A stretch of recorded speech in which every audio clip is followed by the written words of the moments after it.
Bismillahirrahmanirrahim. Assalamualaikum warahmatullahi wabarakatuh.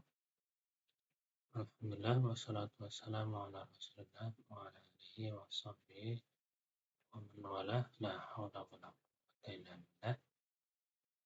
Baik, kali ini kita akan bahas materi tentang sarana-sarana kesyirikan. Ada banyak macam tentang sarana-sarana kesyirikan. Ada tawassul yang bid'ah, kuburan sebagai masjid, sikap hulu terhadap orang saleh, kultus individu dan benda, patung dan gambar, hari raya dan pesta-pesta bid'ah. Yang pertama, tawasul yang bid'ah. Apa itu tawasul? Tawasul adalah mengambil sarana atau wasilah agar doa atau ibadahnya dapat lebih diterima dan dikabulkan. Jadi tawassala ya tawassalu tawassul ya. Dari kata wasilah, tawassala ya tawassalu tawassul. Mengambil wasilah, mengambil sarana agar supaya doa atau ibadahnya lebih diterima atau dikabulkan. Sedangkan wasilah secara bahasa berarti segala sesuatu yang dapat menyampaikan dan mendekatkan kepada sesuatu. Jamaknya itu adalah wasail. Sedangkan menurut istilah, wasilah itu adalah segala hal yang dapat mendekatkan seseorang kepada Allah Subhanahu wa taala. Itu berupa amal ketaatan yang disyariatkan.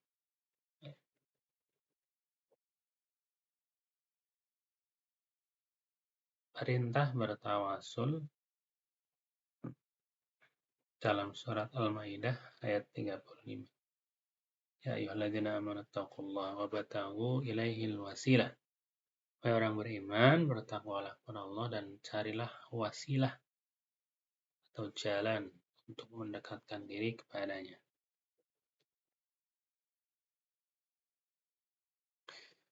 Ada macam-macam tawasul. Yang pertama, tawasul yang disunnahkan atau yang dibolehkan.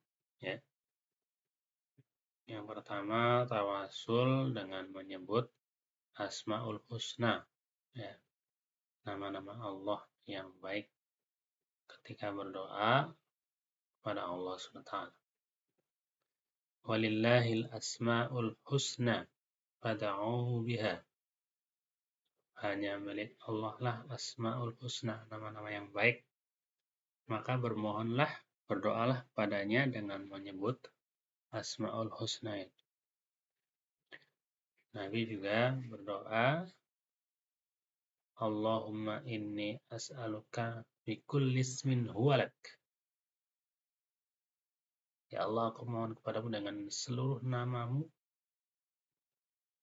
yang engkau menamakan dirimu dengan nama-nama tersebut.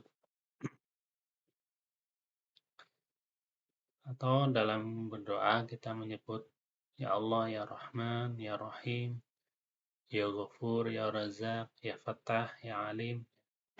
Itu kita sedang bertawasul kepada Allah dengan nama-nama Allah yang baik, Asmaul Husna. Dan itu juga termasuk adab ya. Adab kita dalam meminta, berdoa kepada Allah. Tidak langsung, Ya Allah, saya minta rezeki. Tapi kita memuji Allah dulu. Allah yang maha terpuji, Allah yang maha Rahman, Allah yang maha Rahim, Allah yang maha memberi rezeki, ya, disebutkan. Kita memuji Allah dulu, baru kita minta. Ya, ibarat kata kita meminta sesuatu kepada seseorang, ya, kepada orang tua atau kepada bos ya. Mungkin ada yang bertele-tele dulu ya, memuji-muji dulu, baru disebutkan maksud inti ya, tujuannya meminta sesuatu. Yang kedua, tawasul dengan sifat-sifat Allah. Ya, ini juga sama ya. Ketika kita minta kepada Allah, ya Hayyu ya Qayyum, ya, menyebutkan nama sifat Allah. Ya Allah yang maha hidup, yang maha berdiri sendiri, ya Ghaffar, ya Razak. Yang ketiga, melakukan tawasul dengan amal soleh, dengan perbuatan yang baik, dengan amal soleh. Ini seperti disebutkan dalam hadis sahih Muslim. Ada 3 orang yang terkurung dalam gua. Masing-masing melakukan tawasul dengan amal soleh. Jadi ketika masuk ke gua, kemudian pintu gua atau mulut guanya tertutup oleh batu besar. Mereka 3 orang ini nggak bisa keluar dari gua itu karena tertutup, ya pintunya tertutup oleh batu besar. Mereka nggak bisa selamat kecuali berdoa ya. Mereka akhirnya berdoa kepada Allah dengan masing-masing doanya. Dalam doanya itu mereka menyebutkan amal soleh. Ya Allah, saya dulu berbakti kepada orang tua, tolonglah kami. Kemudian batu besarnya tertutup, terbuka sedikit. Kemudian yang kedua adalah orang yang bertawasul dengan perbuatan meninggalkan perbuatan yang dilarang, itu berzina. Ya, ya Allah, saya dulu pernah eh, mau berbuat zina tapi kemudian tidak jadi. Kalau itu ikhlas karena Engkau, tolong bantu kami. Akhirnya dibuka lagi batu besarnya bergeser, tapi masih belum bisa keluar. Kemudian yang ketiga, ya Allah, saya dulu punya pegawai ya, yang mana semuanya sudah dikasih gajinya kecuali satu orang. Satu orang ini nggak tahu kemana, akhirnya gajiannya itu dibelikan binatang ternak sampai beranak pinak banyak. Setelah sekian lama dia datang lagi meminta gajiannya, kemudian dia diberikan semua hewan ternak itu. Ya Allah, kalau itu memang ikhlaskan Engkau, tolong bantulah kami. Akhirnya batu itu bergeser lagi dan mereka semuanya akhirnya bisa keluar dari gua itu. Itu salah satu contoh tawasul dengan amal soleh. Barangkali kita pernah melakukan amal soleh, ya, kita juga bisa berdoa kepada Allah. Ya Allah, kemarin saya membantu teman saya sakit. Ya Allah, kemarin saya menolong tangga atau saudara, tolonglah aku. Itu bisa seperti itu. Kemudian yang berikutnya, tawasul dengan minta doa dari orang-orang soleh yang masih hidup. Ya. Ini juga di zaman Nabi, ada seorang yang buta, dia meminta tawasul kepada Nabi, supaya Nabi mendoakan. Tapi kemudian Nabi mengatakan, jika engkau menghendaki, aku akan berdoa untukmu. Tapi kalau mau, kamu cukup bersabar saja. Itu lebih baik bagi. Tapi orang buta itu tetap minta didoakan. Kemudian Rasulullah menyuruh dia untuk berwudu, lalu sholat 2 rakaat. Kemudian beliau menyuruhnya berdoa mengucapkan dengan doa-doa yang diajarkan oleh Nabi itu. Kemudian laki-laki itu kemudian melakukannya sehingga dia sembuh. Ya. Jadi salah satu contoh. Kita bisa saja langsung berdoa kepada Allah, ya Allah sembuhkanlah saya. tapi barangkali doa kita kurang mustajab ya. Maka kita minta didoakan oleh orang lain. Didoakan orang tua, didoakan saudara, didoakan teman, didoakan ustadz, kiai. Ya, kalau di zaman Nabi ya orang yang paling eh, baik, eh, takwaannya nomor satu ya Nabi ya. Makanya sahabat ya meminta didoakan oleh Nabi. Ini dibolehkan ya, tawasul yang dibolehkan. Meminta doa kepada orang-orang yang saleh yang masih hidup. Kemudian yang kelima, tawasul dengan keimanan kepada Allah SWT. Ya, kita berdoa kepada Allah dengan perantara iman kita. Rabbana amanna bima anzalta. Ya Allah, sungguhnya kami beriman kepada apa yang telah Engkau turunkan. Itu kan kita sedang bertawasul dengan iman. Ya, ini contoh-contoh doa seperti ini disebutkan di dalam Al-Quran. Tawasul dengan tauhid. Ya, ini juga dalam surat Al-Anbiya.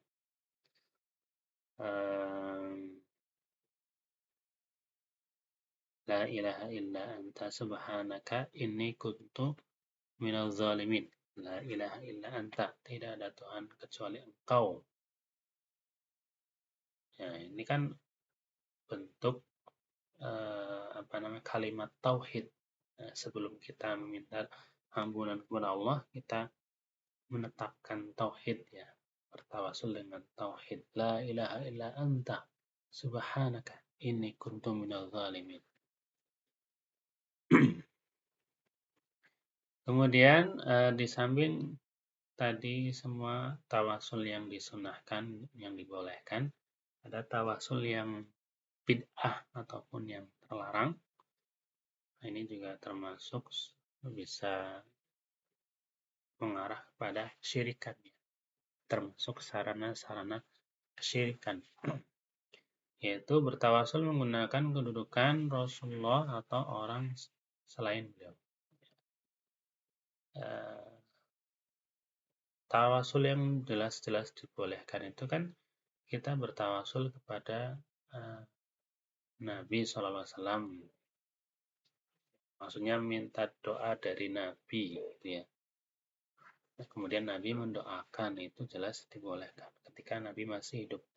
Tapi ketika Nabi sudah meninggal ya, kita tidak perlu berdoa, ya Allah dengan kemuliaan Nabi gitu.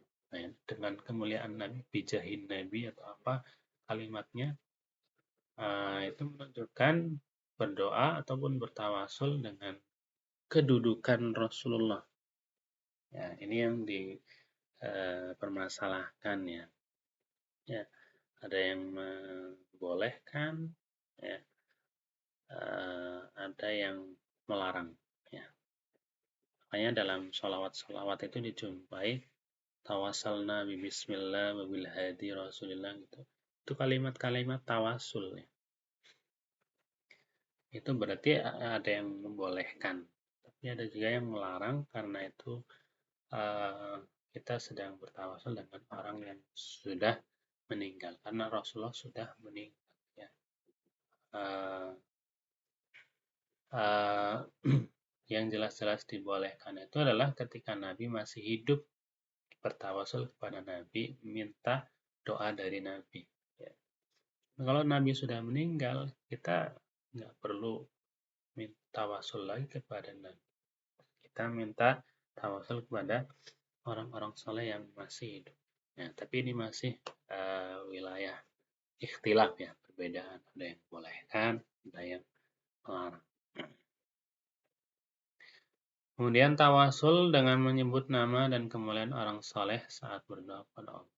Nah, ini juga tawasul yang tergolong bid'ah ya, karena tidak ada contoh dari sahabat ya.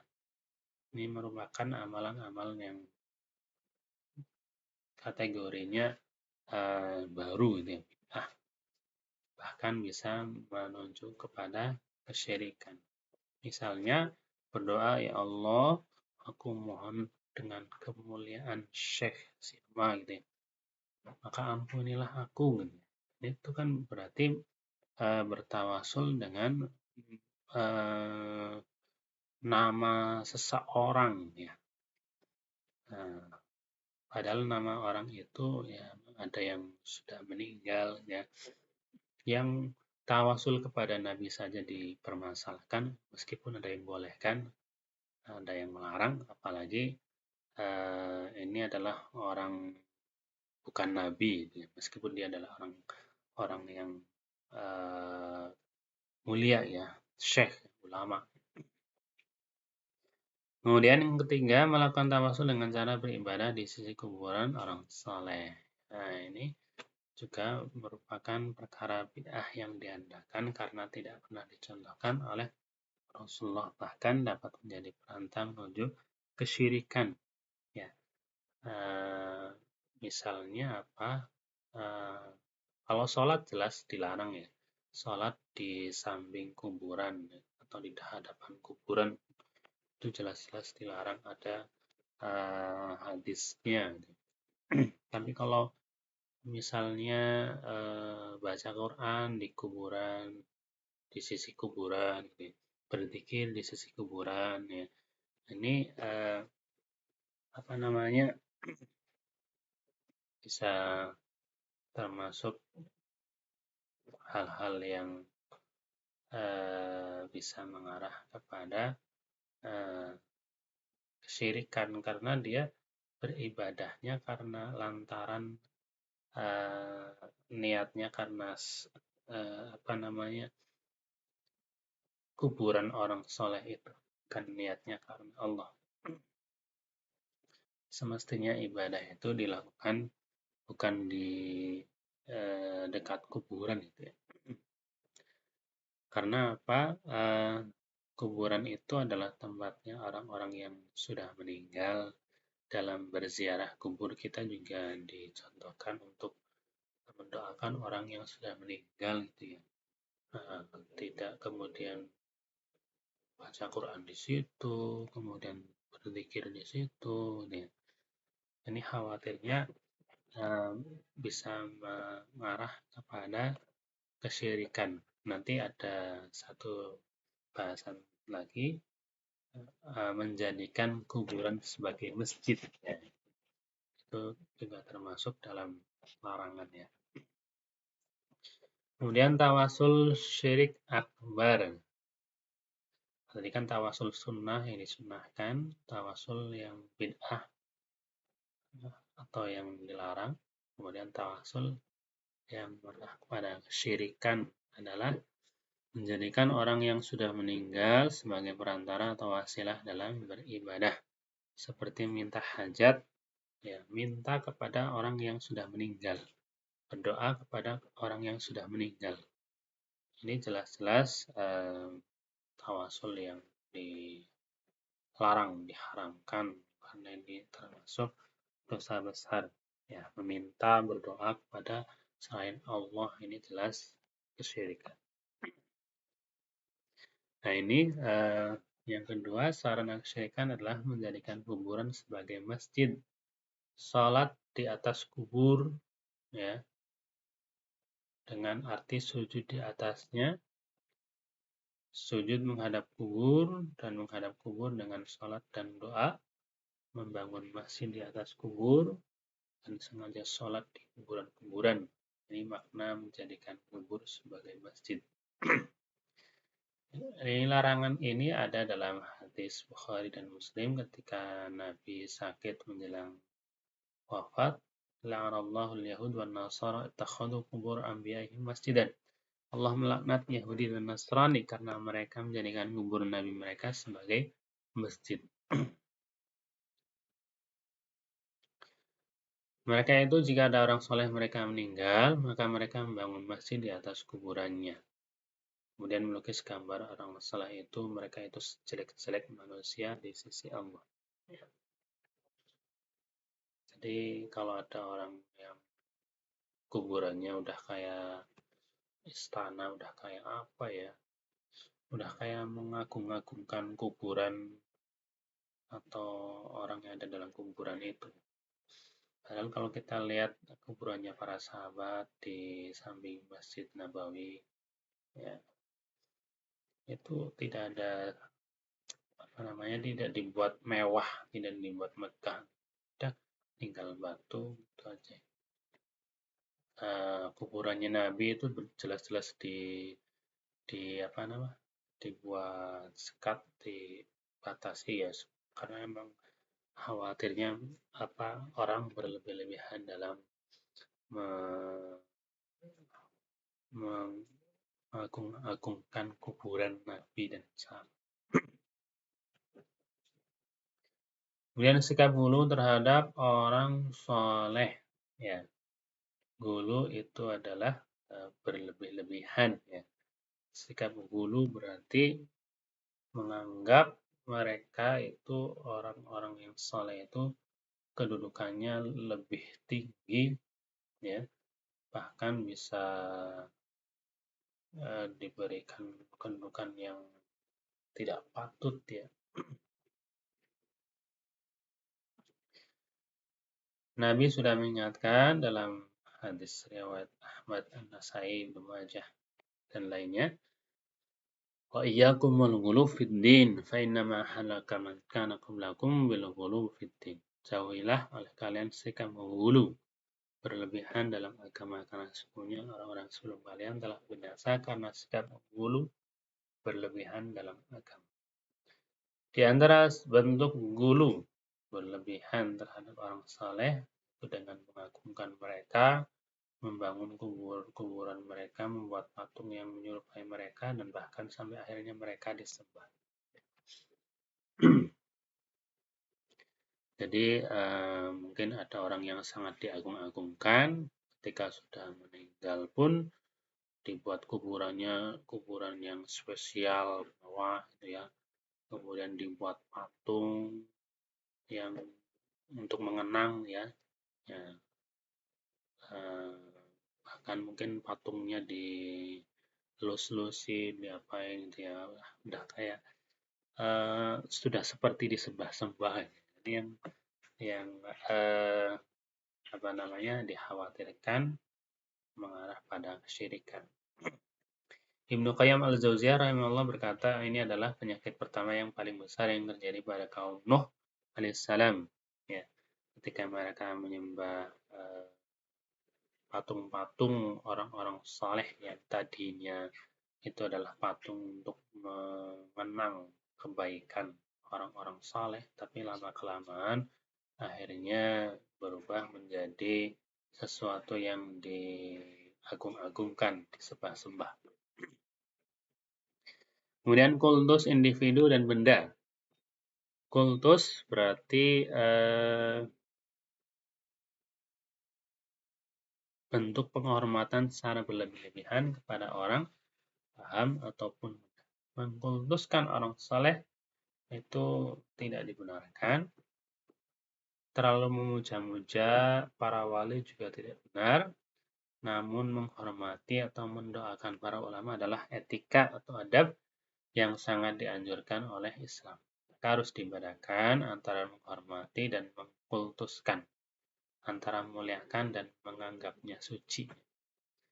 Kultus itu penyucian atau penafian kesalahan atau dosa pada diri seorang. Ya, kalau kita mengkultuskan seorang berarti kita menganggap orang itu tidak punya salah, tidak punya dosa. Sedangkan yang kita pahami, setiap orang pasti punya salah, punya dosa. Jika kita menganggap para ulama itu tidak pernah salah atau berdosa, itu namanya kultus dan tentu saja dilarang oleh Islam. Sedangkan menghormati dan memuliakan kedudukan mereka yang tinggi di sisi Allah, itu adalah bentuk penghormatan, sebuah keharusan. Nabi mengingatkan dalam hadisnya, la taturuni, janganlah kalian melampaui batas dalam memujiku, ya. Jangan mengkultuskan aku. Kama atratin Nasara ibn Maryam, sebagaimana orang Nasrani mengkultuskan Isa bin Maryam. Fa'innama ana abduh. Sungguhnya aku hanyalah hamba Allah. Aqulu abdullah wa rasuluh. Maka katakanlah abdullah wa rasuluh. Hamba Allah dan utusannya. Jadi meskipun Nabi itu adalah orang yang sangat mulia, tapi Nabi itu adalah kedudukannya di bawah ya. Jangan disejajarkan dengan Allah. Allah itu Tuhan. Nabi bukanlah Tuhan. Nabi adalah hambanya. Jadi kedudukannya Nabi itu ya di bawah Allah. Meskipun Nabi itu adalah kekasih Allah ya, tapi Nabi itu adalah makhluknya Allah. Ya, Nabi, utusan, hamba. Ya. Maka jangan sampai kita memuji Nabi sudah seperti Tuhan. Wahai Nabi, engkau adalah orang yang bisa memberikan kehidupan kepada semua orang. Nah, ini nggak boleh. Ya Allah, atau ya Nabi, engkau adalah orang yang bisa memberikan kesembuhan kepada semua orang yang sakit. Nah, ini terlalu berlebihan. Makanya dalam salawat-salawat itu mungkin ada kalimat-kalimat sanjungan kepada Nabi yang berlebihan, itu yang apa namanya perlu kita waspadai ya. Kemudian patung dan gambar ya.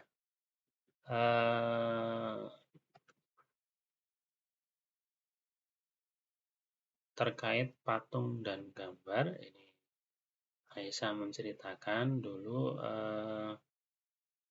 Nabi datang dari satu perjalanan jauh dan aku ketika itu menutupi diri dengan kain tipis milikku di atas lubang angin pada tembok, lalu di kain tersebut terdapat gambar-gambar. Rasulullah melihat itu kemudian merobeknya dan bersabda, Asyadun nasi adaban yaumil qiyamah alladzina yudahuna bi khalqillah. Sungguhnya orang yang paling berat siksanya pada hari kiamat adalah mereka yang membuat sesuatu yang menandingi ciptaan Allah. Aisyah mengatakan, akhirnya kami menjadikan kain tersebut menjadi satu atau dua bantal.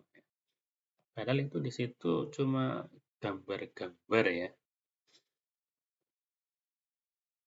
di kain. Makanya kalau kita sholat tuh ya pakai bajunya yang polos, baju koko. Jangan yang ada gambar-gambarnya. Sholat pakai kain ya gambar-gambar, apalagi gambar makhluk yang bernyawa gitu ya. Ini Nabi sampai menyinggung seperti ini, beliau langsung meropek kain itu. Kemudian dalam hadis lainnya, kenapa orang yang membuat gambar atau patung itu orang yang akan disiksa di neraka? Karena mereka akan dikatakan, hidupkanlah apa yang telah kalian ciptakan. Atau dalam riwayat lain, kemudian setelah dihidupkan itu akan menyiksa mereka. Inna asyhadan nasi adaban indallahi yaumil qiyamah al-musawwirun. Semuanya orang yang paling bersiksa di sisi Allah pada hari kiamat adalah al-musawwirun yang membuat gambar ataupun yang membuat patung ya. Maka dari itu di sini perlu dijelaskan beberapa hal ya.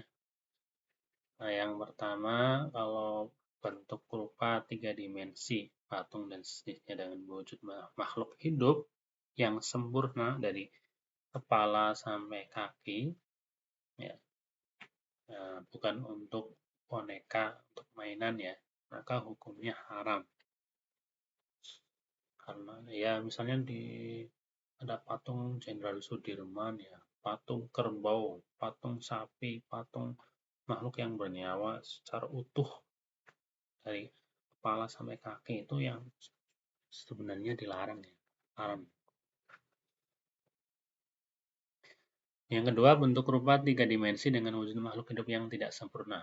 Nah, yang kedua ini makhluk yang bernyawa 3 dimensi tapi tidak sempurna, mungkin sampai badan saja gitu ya, kakinya nggak ada, itu kan ada juga.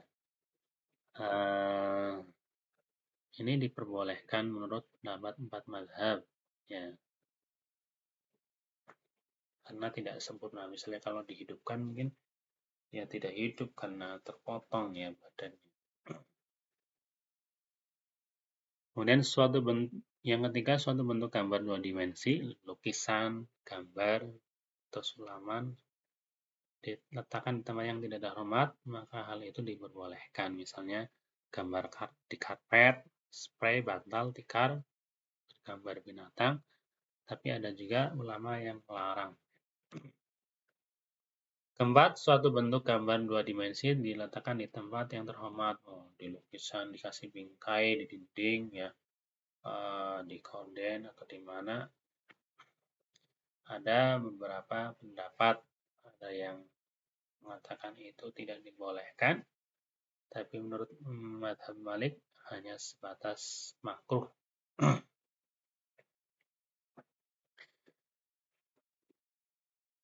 Beberapa ulama salaf juga ada yang memperbolehkan. Pada era modern seperti sekarang ini ada juga permasalahan khusus seperti profesi para komikus, membuat film animasi, fotografer, dan sebagainya. Karena niatnya itu hanya sebatas untuk seniman ya, istilahnya hiburan ya, bukan untuk sesuatu yang diagung-agungkan. Yang kelima, rupa tiga dimensi tapi difungsikan sebagai mainan bagi anak-anak perempuan ya. Misalnya eh, boneka kuda, boneka ayam, boneka apa itu ya. Maka seperti ini dibolehkan.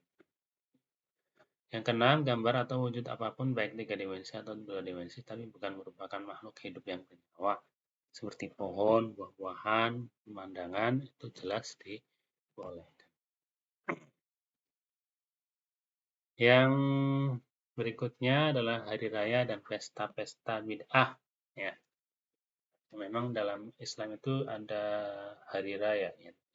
Hari raya yang jelas ada dalam Islam itu ya Idul Fitri, Idul Adha gitu ya.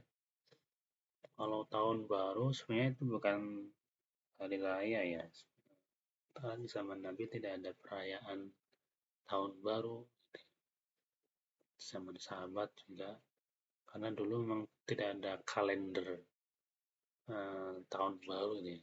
Kalender itu baru ada di zaman Umar bin Khattab ya, dibuat kalender. Tapi ada fenomena hari raya yang menyimpang istilahnya ya.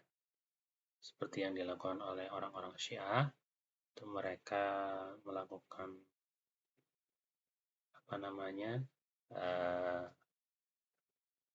memperingati peristiwa Ghadir ya, momentum bersejarah bahwasanya menurut mereka itu adalah hari di mana Nabi menunjuk Ali bin Abi Thalib sebagai khalifah pengganti Rasulullah.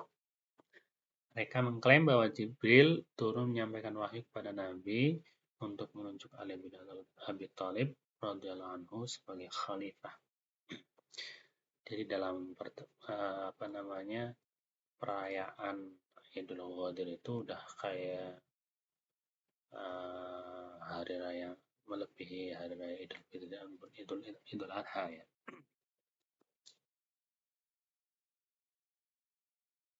Kemudian ada juga hari raya memperingati kematian Husain, cucu Nabi. Cucu Nabi Husain bin Ali bin Abi Thalib dibunuh di tanah Karbala. Kemudian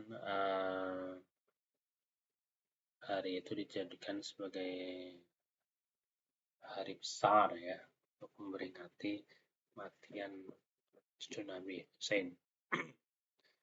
Namun anehnya dalam perayaan atau peringatan itu mereka membuat ritual-ritual yang tidak baik ya, seperti melakukan apa namanya ritual memukulkan pedang ke kepala, punggung, cambuk gitu. Nah, karena itu jelas bertentangan dengan esensi ajaran Islam, tidak sesuai dengan akal sehat, melarang melukai diri, tidak boleh meratapi mayat ya. Itu contoh-contoh hari raya atau pesta-pesta yang dianggap bid'ah ya, mengada-ngada ya. Nah, ini dikhawatirkan bisa masuk kepada kesyirikan. Syekh Ibnu Taimiyah menyatakan bahwa ikut merayakan hari besar mereka tidak diperbolehkan karena dua alasan. Hal tersebut berarti mengikuti ahli kitab. Ya. Jadi selain perayaan Syiah tadi, mungkin juga ada yang bertanya tentang bagaimana hukumnya memperingati atau mengikuti hari raya pesta orang-orang non-muslim seperti Natal atau apa ya. Yang jelas tidak diperbolehkan karena itu bisa merusak akidah. Termasuk itu juga meniru perbuatan orang-orang kafir, orang-orang musyrik di kitab ya. Baik, itu beberapa hal terkait sarana-sarana kesyirikan. Semoga kita terhindar dari hal-hal tersebut. Mohon maaf bila ada kekurangan. Wabillahi taufiq wal hidayah. Assalamualaikum warahmatullahi wabarakatuh.